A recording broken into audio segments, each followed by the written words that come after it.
विश्वनाथ भगवान की, महाकालेश्वर भगवान की, ओमकारेश्वर भगवान की, कृष्णेश्वर महादेव की, अली वैद्यनाथ भगवान की, कुबेरेश्वर महादेव की। हर हर महादेव, हर हर महादेव, हर हर महादेव। काशी विश्वनाथ ओगरदानी त्रिकालदर्शी कैलाशी अविनाशी भगवान शिव, जिनकी पुनीत पावन पवित्र शिव महापुराण की कथा संपूर्ण विश्व के कल्याण हेतु बाबा देवादिदेव महादेव की कृपा से आप और हमको श्रवण करने का सौभाग्य प्राप्त हुआ है।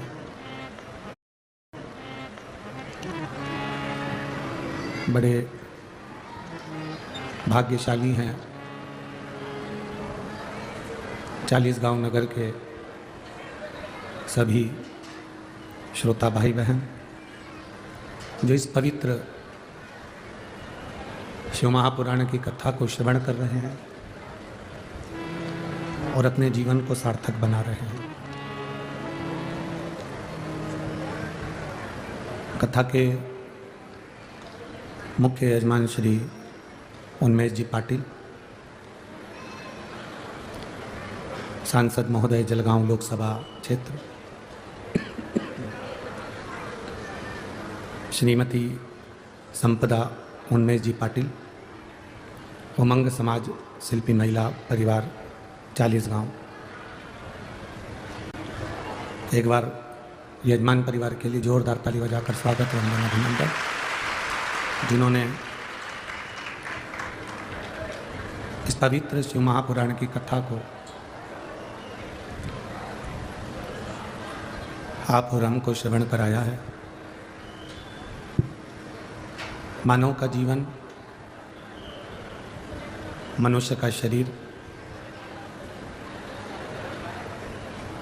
एक तो मिलता बड़ा मुश्किल से,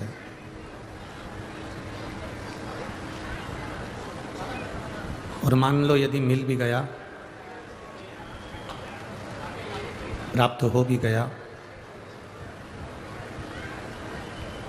तो फिर भगवान का भजन करना कठिन हो जाता है। भगवान की भक्ति करना कठिन हो जाता है। आप यदि मनुष्य का शरीर प्राप्त करने के बाद भी अगर भगवान की कथा सुन रहे हो, मानव का शरीर प्राप्त करने के बाद यदि आप भगवान का भजन कर रहे हो, कथा श्रवण कर रहे हो, तो ये भाई तो आ जाओ, दो ही है ना, 2 लोग हैं।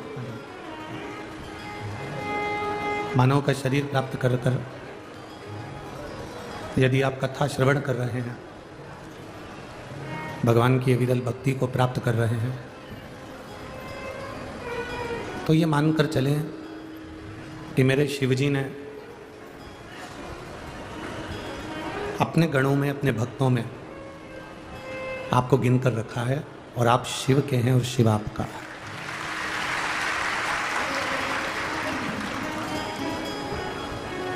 आप स्वयं शंकर भगवान के और शंकर भगवान आपके।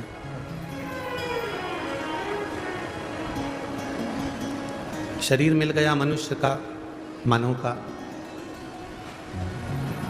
और वो शरीर मिलने के बाद भी अगर हम भगवान की भक्ति में नहीं डूब पाए, भगवान के भजन में नहीं डूब पाए, तो हमारा जीवन फिर व्यर्थ है, बेकार। जो राम का नहीं वो किसी काम का नहीं। जो भगवान की अविरल भक्ति को धारण नहीं कर पाया, मानव का शरीर प्राप्त करने के बाद भी भगवान के भजन को अपनी जिंदगी में नहीं उतार पाया,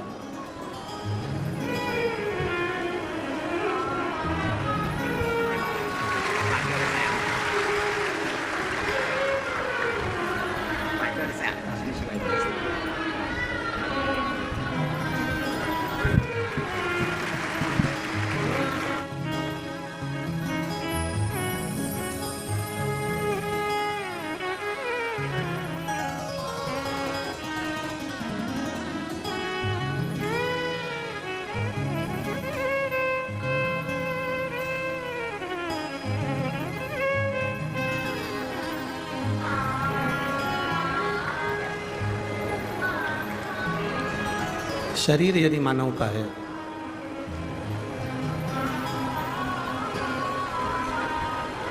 और मानव का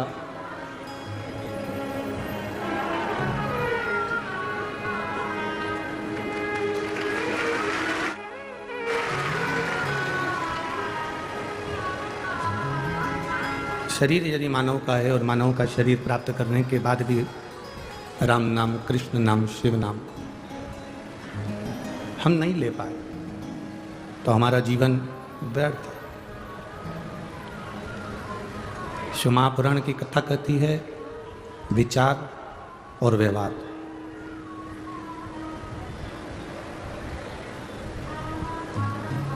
ये अच्छा रखिए, विचार और व्यवहार। अपने भीतर जितने विचार उत्पन्न होते हैं, अपने भीतर जितने विचार आते हैं, अगर ये विचार आपके अच्छे हैं तो आपको परमात्मा से कोई दूर नहीं कर सकता, आप परमात्मा के करीब में पहुंच ही जाएंगे।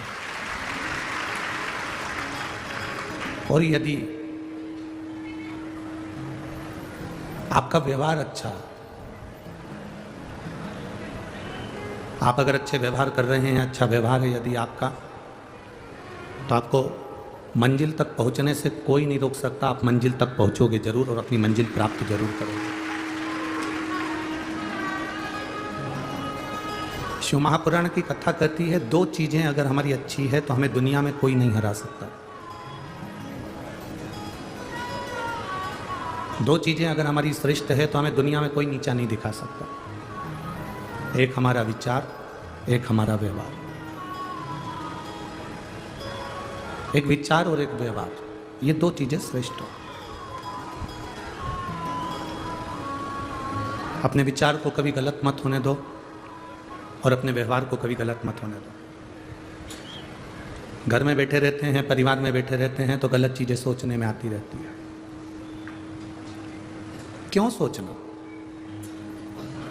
हम गलत क्यों सोचें? अगर हमें सोचना है तो हम अच्छा क्यों नहीं सोचें?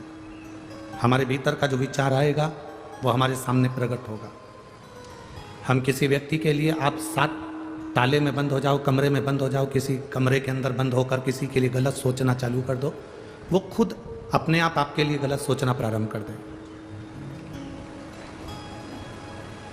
आप अगर किसी के लिए गलत सोच रहे हो तो वो व्यक्ति आपके लिए गलत सोचेगा, ये पक्का है। आप किसी के लिए अच्छा सोचोगे तो वो अच्छा सोचेगा, ये निश्चित है। हमारे शरीर में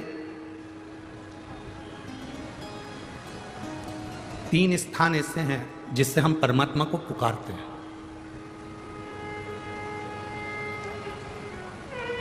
पहला स्थान हमारी नाभि। जब हम बोलते हैं तो हमारी नाभि खिंचाती है। एक बार बोल कर देखो, हर हर महादेव। आप जितना तेज भगवान को पुकारोगे आपकी नाभि उतनी तेज खिंचाएगी। आपकी जो डूठी है, नाभि है, टुंडी है, उतनी तेज खिंचाएगी। अब यहाँ नाभि को क्या कहते हैं हमें नहीं मालूम, पर पेट पर जो नाभि होती है, डूठी होती है, वो खिंचाएगी।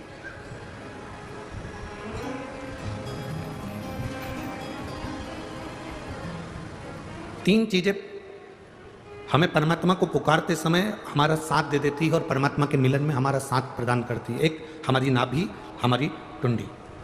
दूसरे नंबर पर हमारा ये दोनों भुकुटी के मध्य में जहां हम तिलक लगाते हैं वो आज्ञा चक्र। ये दूसरे नंबर पर है हमारा आज्ञा चक्र, जहां हम तिलक लगाते हैं, बिंदी लगाते हैं, टीकी लगाते हैं। और तीसरे नंबर पर है जहां हमारी शिखा है, चोटी है, शास्त्राचक्र। ये तीसरे नंबर।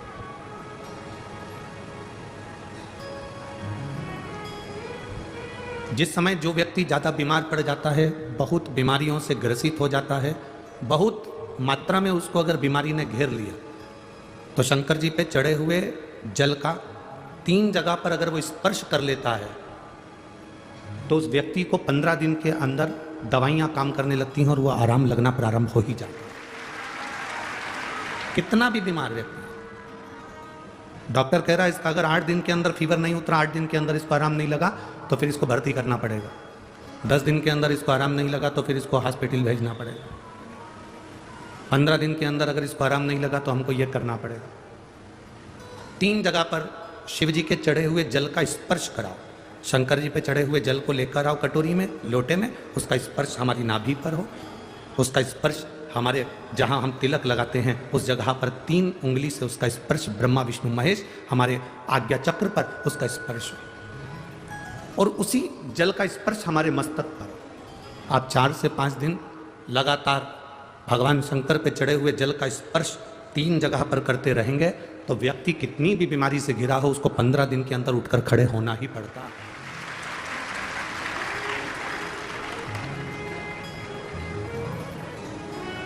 हमारा ये जो तिलक लगाने की जगह है ये हमारा आज्ञा चक्र है। ये कोई साधारण सी जगह नहीं है जहां हम तिलक लगाते हैं। जहां मेरी जीजियां मस्तक पर बिंदी लगाती हैं, टीकी लगाती हैं, मेरे भाई लोग मस्तक पर तिलक लगाते हैं, ये जगह कोई साधारण नहीं है। ये भक्त को खींचने वाला, भगवान को खींचने वाला, प्रभु की तेज पुंज को खींचने वाला स्थान है ये हमारा आज्ञा चक्र। एक लड़की मस्तक पर तिलक नहीं लगाए,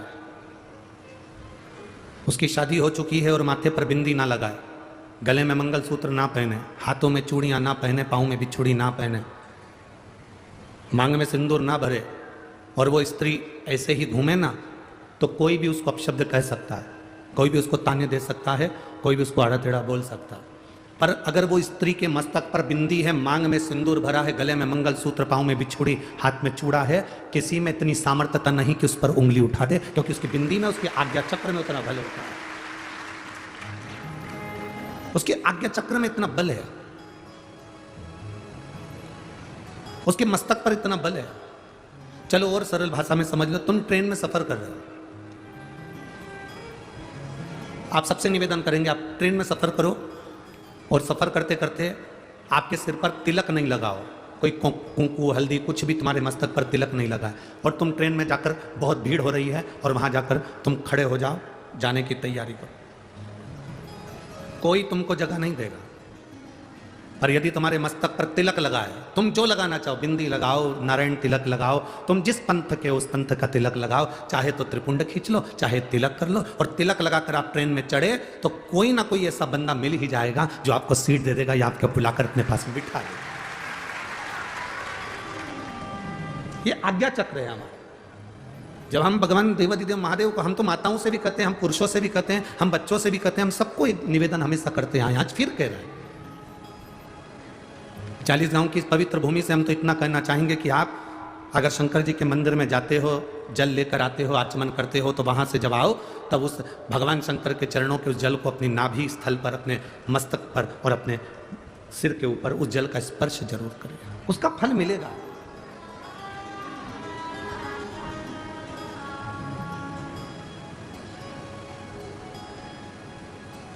उसका एक आनंद अपनी जिंदगी में प्राप्त होगा। क्यों मस्तक पर भस्म लगाते हैं? आखिर शिव जी पे चढ़ी हुई भस्म का इतना प्रभाव क्या है? शंकर भगवान पर चढ़े हुए भस्म का, त्रिपुंड का इतना प्रभाव क्या है? लिंगायत शिव संप्रदाय के अंतर्गत मस्तक पर त्रिपुंड खींचा जाता। यहां अगर कोई लिंगायत शिव संप्रदाय के बैठे होंगे तो उनके स्मरण में होगा। लिंगायत शिव संप्रदाय के अंतर्गत मस्तक पर त्रिपुंड लगाया जाता है। उस त्रिपुंड का भाव क्या है? क्यों, किस लिए? एक कथा बड़ी सुंदर है, आप लोगों ने स्मरण में लिया होगा। दुर्वासा बाबा का जब प्रागट्य हुआ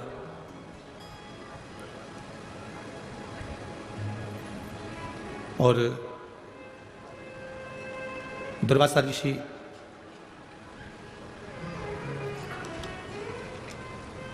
कुछ अवस्था धारण करे और दुर्वासा ऋषि थोड़ी सी अवस्था धारण करने के बाद वो तप साधना में लीन होने लगे। जब दुर्वासा ऋषि जब तप साधना में लीन होने लगे, कुछ अवस्था उन्होंने धारण कर ली और दुर्वासा जी जब एक अवस्था धारण कर कर तप साधना में लीन होते हैं, एक बार उनके मन में आया कि मैंने वैकुंठ बहुत देखा, मैंने ब्रह्मलोक बहुत देखा, मैंने इंद्रलोक बहुत देखा, मृत्युलोक का भी मैं बहुत भ्रमण करा हूं।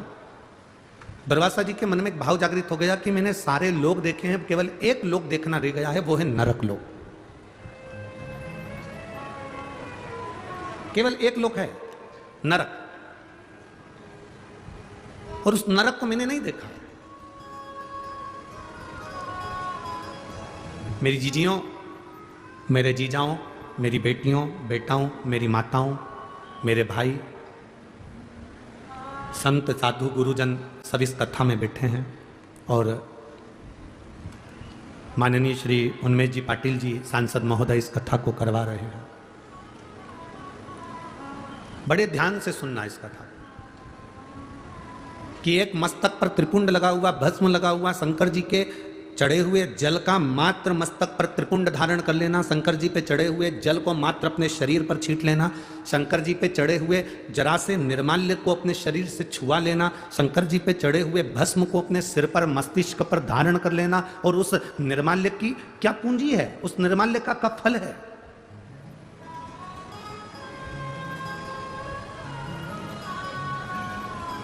दुर्वासा जी ने विचार करा कि मैंने सब कुछ देखा, मैंने वैकुंठ देखा, इंद्रलोक देखा, ब्रह्मलोक देखा, तलातल, रसातल, मृत्युलोक सब मैंने देखा। पर दुर्वासा जी मन में सोचे कि मैंने केवल नहीं देखा तो केवल एक नरक नहीं देखा, मैंने नरक नहीं देखा, एक बार मुझे नरक देखना। और दुर्वासा जी शिव जी का पूजन करे, त्रिपुंड धारण करे, और त्रिपुंड धारण कर कर उन्हें भस्म का त्रिपुंड लगाकर और दुर्वासा जी नरक में चले गए।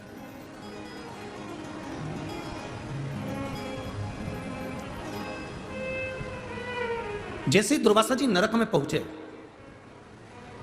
यमराज हाथ जोड़कर दुर्वासा जी का साधुवाद कर रहे हैं, प्रभु आप आए हैं, वेलकम टू नरक, आपका स्वागत है नरक के अंदर, नरक में आपका स्वागत है, आओ पधारो, नरक में आइए।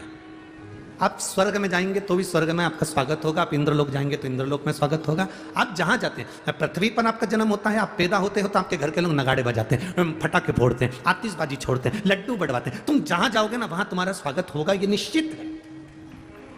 तुम जहां जाओगे वहां तुम्हारा स्वागत है। मरोगे तो भी तुम्हारा स्वागत है। शमशान जाने से पहले ढोल नगाड़े बैंड बाजे तुम्हें सजा धजा के राम नाम, अरे बोलो बोलो जम के बोलो जरा, राम नाम सत्य है, बोलते बोलते स्वागत करते करते तुमको लेकर जाएंगे। हर जगह तुम्हारा स्वागत, जन्म में भी मृत्यु में भी, प्रत्येक जगह। स्वर्ग गए तो वहां स्वागत है, इंद्रलोक गए तो वहां स्वागत है। जहां तुम जा रहे हो वहां तुम्हारा। अब जैसे ही दुर्वासा बाबा नरक में गए तो नरक में जाते से दुर्वासा जी का स्वागत हुआ, वेलकम नरक, आओ ये नरक में आपका दरवाजा खुला है, आइए। दुर्वासा जी ने नरक में जाकर क्या देखा? कुंभीपाक नरक में पहुंचे और उस कुंभीपाक नरक में दुर्वासा जी, एक कुंड बना हुआ था जिस कुंड में पापियों को पटका जाता था। उस कुंड में पापियों को गिराया जाता था और जिस कुंड में पापी गिरते हैं उस कुंड में दुर्वासा जी ने देखा कि पूरे नरक में लोग त्राही त्राही कर रहे हैं, चिल्ला रहे हैं, चीख रहे हैं, कुंड में भी लोग फंसे हुए हैं। और उसी समय पर दुर्वासा जी ने विचार करा कि इतना विशाल कुंड है नरक के अंदर, इतना विशाल तालाब बना हुआ है नरक के अंदर, चलो मैं इस तालाब में एक बार जरा झांक कर देखूं कि है कौन। और जैसे ही दुर्वासा ऋषि उस नरक में, उस कुंड में नीचे झांके, झांकते से ही दुर्वासा जी क्या देखते हैं कि उस कुंड में से, नरक के उस कुंड में से एक बैकुंठ जैसा सुंदर एक स्थान प्रकट हो जाता है और जिसको बैकुंठ कहा जाता है। बड़ा सुंदर बैकुंठ प्रकट हो। अब नरक और नरक के अंदर कुंड, और कुंड में क्या प्रकट हो गया? जम के बोलो जरा, अच्छा आवाज आना चाहिए हमारी तक। क्या प्रकट हुआ? बैकुंठ प्रकट हुआ। कितना आश्चर्य है, कितना बड़ा आश्चर्य, जरा विचार करिए। नरक, नरक में भी सबसे कठोर नरक कुंभीपाक नरक, और कुंभीपाक नरक में जो कुंड बना है उस कुंड में क्या प्रकट हो गया? बैकुंठ। उसमें बैकुंठ प्रकट हो गया। दुर्वासा जी के मन में खलबली मच गई, नरक के अंदर बैकुंठ कैसे आ सकता है? ये नरक के अंदर ये बैकुंठ कैसे प्रकट हो सकता है? खलबली मच गई। जैसे ही खलबली मची, सामने थोड़ी दूर पर यमराज आए। यमराज ने आकर हाथ जोड़े दुर्वासा जी के, प्रभु क्या बात है, आज आपका चेहरा बड़ा उदास दिख रहा है, क्या हुआ क्या है? दुर्वासा जी बोलते हैं, मेरे को समझ में नहीं आ रहा है कि मैं नरक घूमने के लिए आया था, नरक में भी कुंभीपाक नरक घूमने आया था। कुंभीपाक नरक में एक कुंड है, उस कुंड में मैंने दर्शन करा, उस कुंड में मैंने जैसे ही झांका, झांकते से ही मैंने जीवों को चिल्लाते हुए सुना था, उसमें जैसे ही झांका, झांकते से उसमें बैकुंठ प्रकट हो गया। समझ में नहीं आता ये बैकुंठ कहां से आया। यमराज हाथ जोड़कर बोले, प्रभु दुर्वासा जी कुछ नहीं, बैकुंठ कहां से प्रकट हुआ है मैं आपको बताता हूं। आप शंकर जी की पूजन कर कर अपने सिर पर भस्म धारण कर कर आए थे, जब आप कुंड में झांक रहे थे आपके मस्तक की भस्म उसमें गिर गई थी और उससे बैकुंठ प्रकट हो गया। केवल मस्तक की भस्म, जब आप झांक रहे थे, झांकते समय मस्तक की भस्म उसमें गिर गई थी और वो भस्म गिरने से बैकुंठ प्रकट हो गया। कहां प्रकट हुआ? जम के बोलो जरा। नरक में। नरक में भी कुंभीपाक नरक में, और कुंभीपाक नरक में भी ऐसे कुंड में जिसमें जीवों को तड़पाया जाता था, पटका जाता था, उस कुंड में बैकुंठ प्रकट हो जाता। शिव महापुराण की कथा कहती है, जब शंकर जी के चढ़ी हुई भस्म सिर पर लगाकर हम जाते हैं और वो भस्म जहां पर भी जाकर थोड़ी सी भी गिरती है तो हम जैसे पापियों का उद्धार करने के लिए बैकुंठ को प्रकट कर देती है। बैकुंठ को प्रकट कर।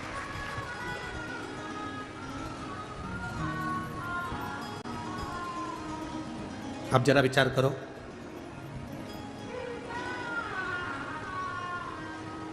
कल कोई कह रहा था, गुरुजी, अरे गुरुजी, आप कहते हो कि जहां शिव पुराण होती है वहां की मिट्टी भी चंदन हो जाती, क्यों नहीं?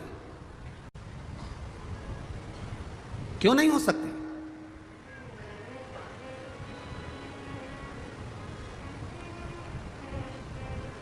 अरे गुरुजी, कितनी गंदगी करते हैं लोग। कोई थूक रहा है, कोई मुंह धो रहा है, कोई वॉशरूम करने जा रहा है, कोई ना जाने कितना कितना झूठन पटक देते हैं, कितनी गंदगी हो जाती है। और आप कह रहे हो कि वो मिट्टी चंदन हो जाती है? हाँ, ऐसे कैसे हो सकता है? हमने कहा भाई देख,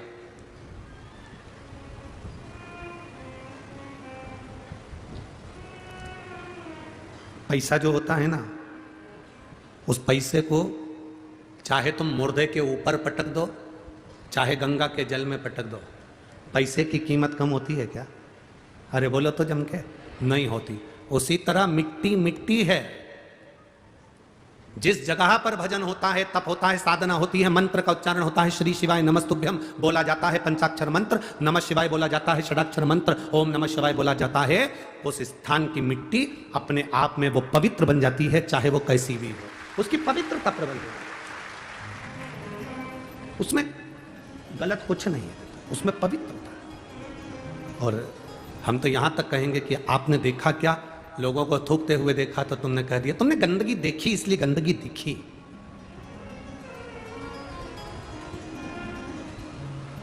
सीहोर भी लोग आते हैं ना, कुबेरेश्वर धाम पर लोग आते हैं, आप लोगों में से भी कई लोग आए होंगे। कई लोग आकर कहते हैं अरे गुरुजी थोड़ी व्यवस्था तो ठीक करना चाहिए, यहाँ तो हर कहीं लोग बैठ जाते हैं, कंकर शंकर पूजन करा वहीं छोड़ देते हैं, लोग लांग कर जा रहे हैं, जूता चप्पल उधर से निकाल कर जा रहे हैं, कोई कहीं से जा रहा है, कोई कहीं से जा रहा है, कोई कहीं से जा रहा है। जरा विचार करिए, जो पूजन कर रहा है वो कंकर में भी शंकर का दर्शन कर कर पूजन कर रहा है, और उसके दर्शन में भी अगर तू खोट निकाल रहा है तो तेरा आना ही व्यर्थ है, तेरा कुबेरेश्वर धाम आना ही व्यर्थ है। क्योंकि इस कुबेरेश्वर धाम की तो संपूर्ण भूमि कंकर शंकर की। आप बैठे, भजन करा, तप करा, साधना करी, श्री शिवाय नमस्तुभ्यम जपा, आपने पूजन करी, पूजन कर कर वो कंकर को वापस आप एक स्थान पर डाल दिया, या पूजन करने के बाद वो कंकर आप अपने साथ लिया, वो आपके ऊपर निर्भर कर। मानो तो मैं गंगा मां हूं और ना मानो तो बहता। ये आपका भरोसा आपके ऊपर निर्भर करता है। एक पत्र है, देखिए, जिसने भी पत्र भेजा उनसे निवेदन है, आपकी पूरी मेडिकल की फाइल आपने लगाई है, पर निवेदन है इस पूरी मेडिकल की फाइल को आप वापस लेकर जाना, जिससे आपके पास में ये कॉपी रहे।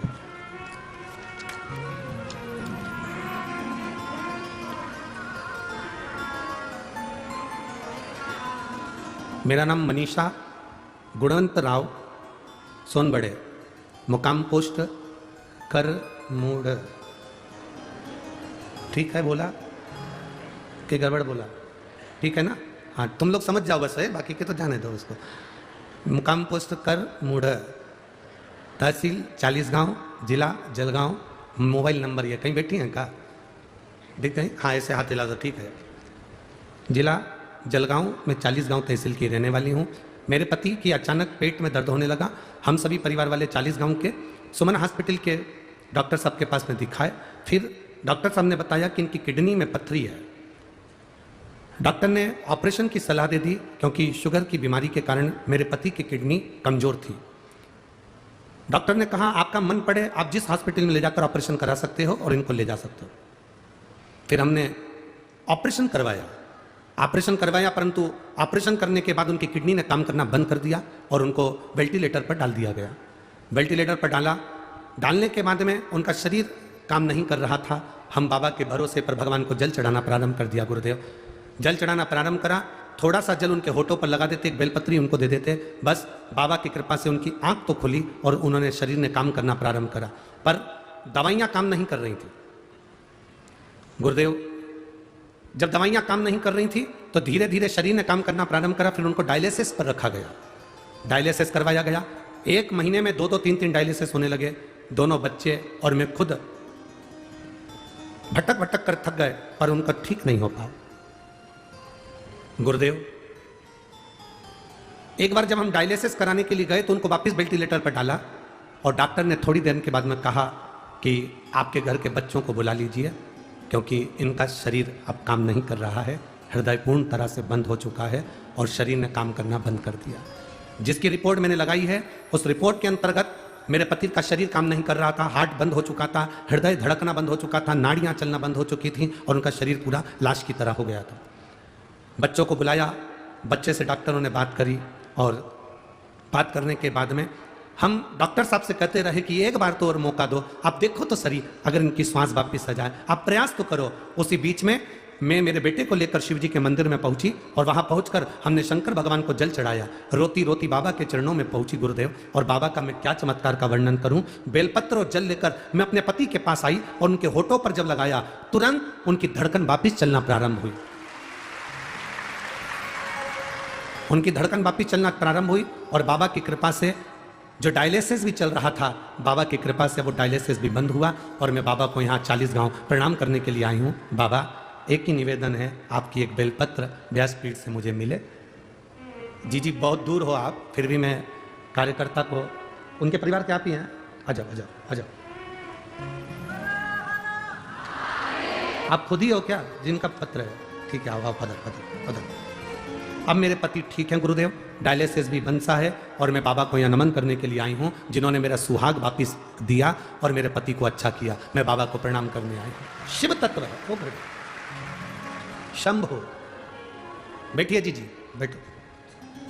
तेरी कृपा बिना ना हिले एक भी अणु, लेते श्वास तेरी कृपा से तनु तनु।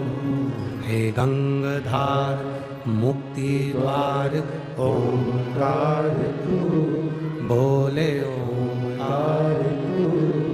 आयो शरण तिहार शंभु तार तार।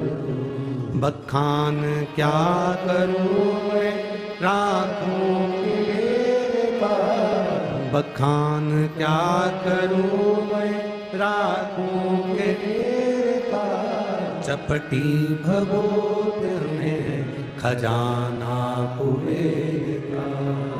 हे गंगाधार मुक्ति द्वार ओंकार तू, भोले ओंकार तू।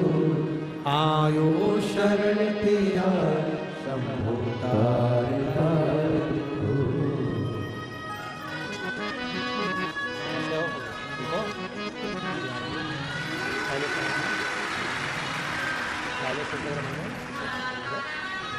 डायलिसिस पूरा बंद हो गया। अरे रो नहीं, खुश हो, दादा ने अच्छा करा ना, अब रोते नहीं है तो खुश खुश रहना चाहिए। डायलिसिस बंद हो गया ना, बस ठीक।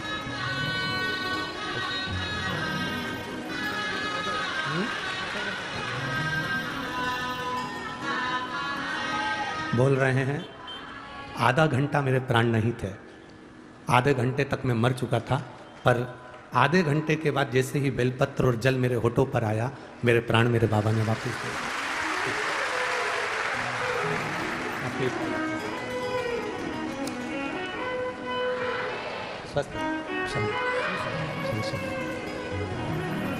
अरे खाली न जाता कोई दर से तुम्हारे, खाली न जाता कोई दर से तुम्हारे। मैं भी खड़ा हूँ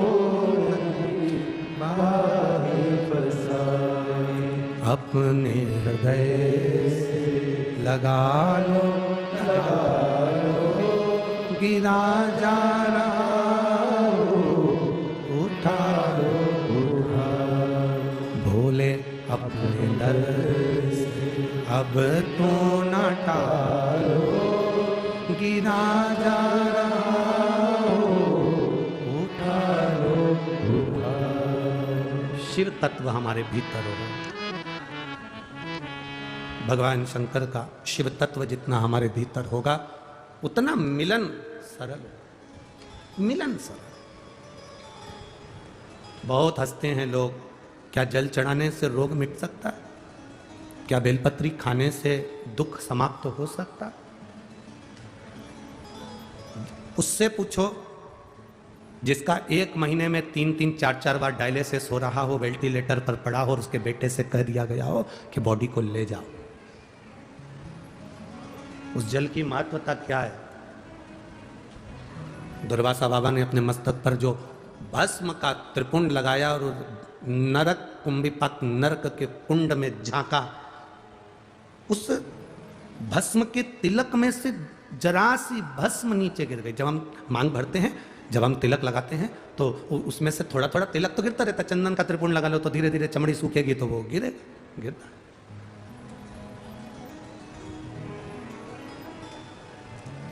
कितना महत्व है वो। कुंभिपाक नरक में भी वैकुंठ प्रकट कर देता है। वैकुंठ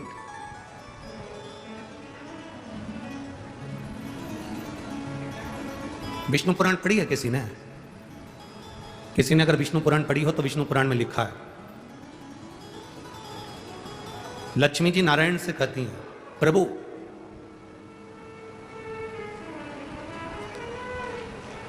संसार में इतने सारे साधु सन्यासी तपस्वी साधक उपासक भजन करने वाले तप करने वाले सब मरते हैं, प्राण छूटते हैं सबके। जो आया है मृत्यु लोक में उसको जाना है।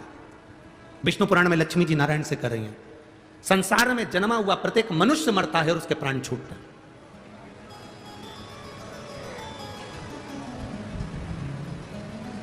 पापी भी मरता है, पुण्य वाला भी मरता है। पापी भी मरता है और पुण्य वाला भी मरता है।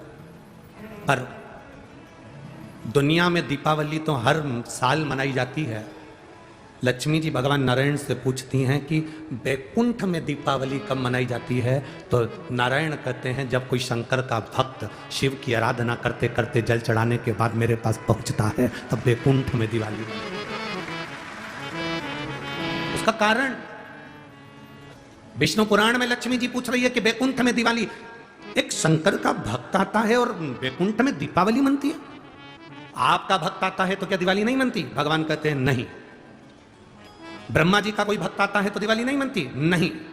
पर शंकर का कोई भक्त प्राण छोड़ने के बाद जब आता है तो वैकुंठ में दिवाली मनती है। तो पूछा, ये वैकुंठ में दिवाली शंकर के भक्त के शरीर के तरंगों में, उसके शरीर, उसकी आत्मा के रोमावली में, उसके जीव के भीतर उसने इतना शंकर का जल चढ़ाया होता है, इतना शंकर का त्रिपुंड लगाया होता है, शंकर के जल को अपने मस्तक पर चढ़ाया होता है, आज्ञा चक्र पर लगाया होता है, शंकर के जल को उसने पिया हुआ होता है, शंकर के जल को चढ़ा चढ़ाकर उसकी एक एक हृदय की रोमावली में, उसके हृदय के अंदर शिव ऐसा समा जाता है कि वो जीव जब वैकुंठ में आता है तो 33 कोटि देवी देवता उस जीव की आत्मा की तरंग से वैकुंठ का फल प्राप्त कर लेते हैं। इतना आनंद की अनुभूति शिव के भक्त से होती है। अरे कितने किस्मत वाले हो रे भाई। 40 गांव वालों, तुम्हारे यहाँ का सांसद महोदय माननीय श्री उन्मेष जी पाटिल जी और उनकी धर्मपत्नी श्रीमती संपदा जी उन्मेष जी पाटिल, मैं धन्यवाद दूंगा। जैसा राजा वैसी प्रजा, मुझे धन्यवाद दूंगा। जैसा राजा वैसी प्रजा।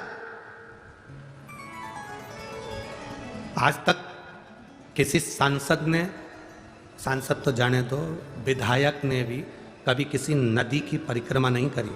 और माननीय सांसद महोदय उन्मेष जी पाटिल जी ने आपके पास में जो तापी और गिरी नदी है उसकी 400 किलोमीटर की परिक्रमा पैदल करी।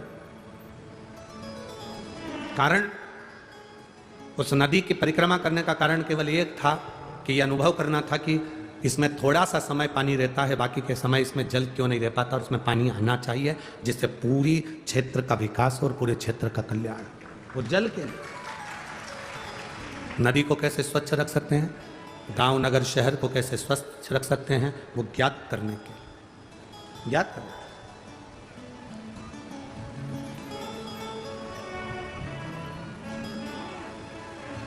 तुम साधारण 40 गांव की पवित्र भूमि पर रह रहे हो, हम तो कहते हैं कि धन्य है जो ये पवित्र कथा आप लोगों के बीच में पहुंची। ये कथा 2027-28 से पहले 40 गांव नहीं आती, 2028 के पहले ये 40 गांव आए,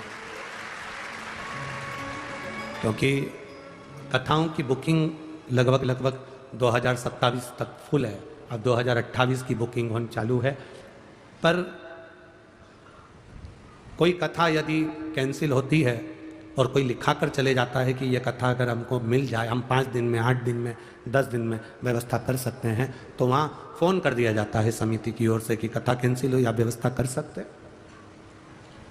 और धन्य है 40 गांव की पवित्र भूमि के सभी रहने वाले रहवासी जिन्होंने इतनी मेहनत कर इस कथा को यहाँ आयोजित किया। और केवल आपकी मेहनत दिन में नहीं, रात में भी बड़ी मेहनत है। जितने लोग दिन में आते हैं उससे दुगने रात को दर्शन करने आते हैं। अपार मेला लगा होता है, भीड़, कोई बिस्कुट बांट रहा, कोई पानी बांट रहा, कोई कोल्ड ड्रिंक बांट रहा, कोई हलवा बांट रहा, कोई पूड़ी बांट रहा, कोई कुछ बांटने में लगे हो। कर लो सेवा। ये शिव भक्त दूसरी बार 40 गांव नहीं आने वाले। मौका मिला है हमें सेवा करने का 40 गांव वालों को। अपनी तिजोरी का लाकर खोलिए और उसमें से थोड़ा सा धन तुम्हारे पास में है तो उस धन को थोड़ा सा धर्म में लगाने का प्रयास करो, तो धन और धर्म दोनों बचे। मत दो किसी को। आपको दान नहीं करना मत करो, आप किसी को नहीं देना चाहते मत दो। अपने हाथ से पानी खरीद कर लाओ, अपने हाथ से पिलाओ, अपने हाथ से अन्न लाओ, अपने हाथ से खिलाओ। अपने हाथ का किया कहीं नहीं जाए। ये शंकर के भक्त बार बार नहीं मिलते। इनकी अड़भंगता देखिए। दुनिया में कथा होती है तो वहीं पास में गाड़ी खड़ी हो जाती है और लोग आ जाते हैं, जरा देखो। धूप पड़ती है चिलचिलाती हुई और ये 2-2 किलोमीटर तक पैदल थके हुए बुजुर्ग लाठी टेकते टेकते धीरे धीरे अपने पार्किंग से यहाँ तक चले आ रहे हैं। नाम लगते रखते श्री शिवाय नमस्तुभ्यम, श्री शिवाय नमस्तुभ्यम, भगवान का नाम लेते लेते लेते लेते चले आ रहे हैं। ऐसे जीव को जब आप पानी पिलाते हो तो अपनी जिंदगी का सबसे बड़ा पुण्य कार्य कर कर रखते हो। कर लो सेवा। क्या देगा महादेव? इतनी छोटी सी डायरी अपने पास खरीद के रखो और तारीख लिख के रखो, 16 तारीख को मैंने 15 रुपए का पानी पिलाया था शंकर के भक्त को। बस वो तारीख लिख के रखना और 3 महीना उस तारीख के बाद में हमको 15 रुपए का हिसाब बताना कि वो 15 का बढ़ा कि घटा। वो स्वयं आपको मालूम पड़ेगा कि उसका बल कितना है। आज तीसरा दिन कथा का है। कथा 5 बजे विराम हो जाएगी। कल चौथा दिन हो जाएगा। परसों की कथा सुबह 8 बजे से 11 बजे तक हो जाएगी। बाद में सब अपने अपने घर चले जाएंगे। 2 दिन की कथा का क्रम और अपनी जिंदगी में जितनी झोली पसार कर निवेदन कर सकते हो, बटोर सकते हो, बटोर लो और भगवान की भक्ति प्रदान करते चलो, देते चलो। ये नहीं मिलना। शिव तत्व को अपने भीतर बिठाइए। शिव तत्व।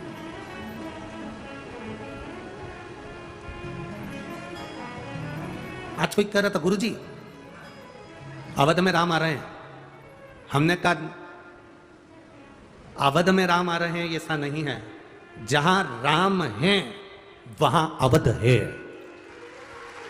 जहां अवध है वहां राम नहीं है। जहां राम है वहां अवध है।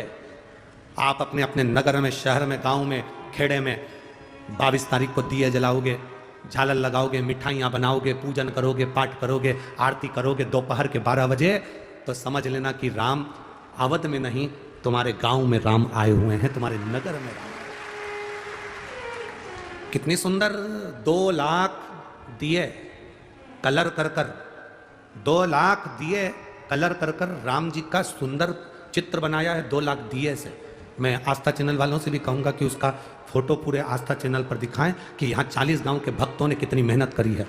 2 लाख दिए कलर करा। कलर करने के बाद में राम जी का चित्र, राम मंदिर का चित्र, अयोध्या का चित्र 2 लाख दिए से निर्माण किया। उसको आस्था चैनल पर जरूर दिखाओ। 2 लाख दीप से। एक तो भीड़ ज्यादा रहती है तो हमारा आना नहीं होता, परंतु सांसद महोदय जी से निवेदन, एक बार हमको भी दर्शन जरूर कराना। हम भी जाना चाहते हैं कि वो 2 लाख दीप का जो राम जी का चित्र बनाया है उसको हम भी दर्शन करें। हमारा भी मन है वहां आने का, पर हमारे चक्कर में वो दिया तुम ना बिगाड़ दो, जब चक्कर में हम नहीं आते हो। तो महाराज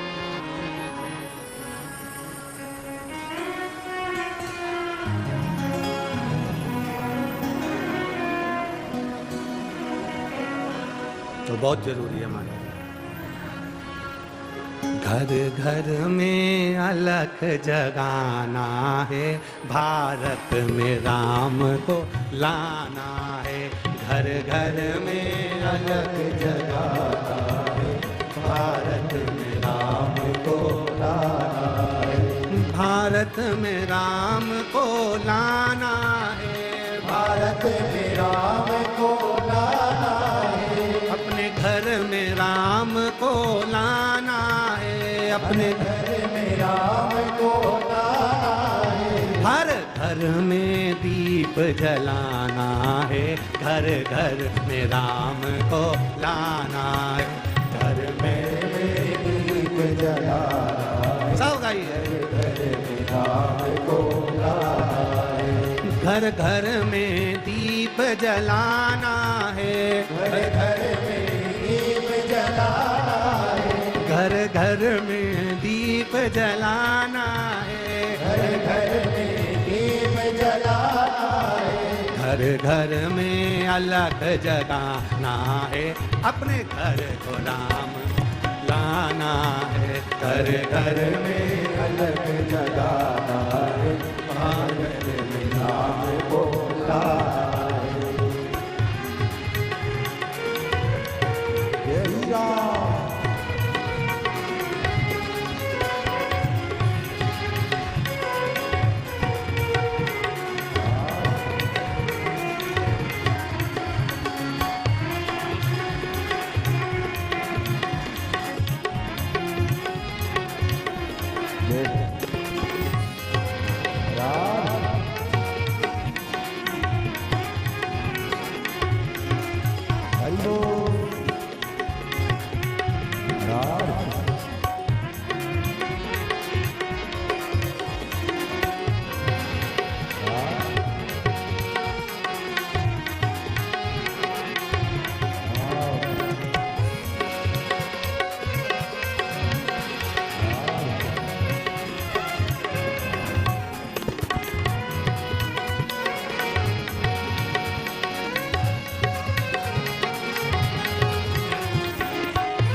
घर घर में उत्सव मनाना है, घर घर में उत्सव मनाना है, घर घर में उत्सव मनाना है, घर घर में उत्सव मनाना है, हर नगर को अवध बनाना है, हर नगर को अवध बनाना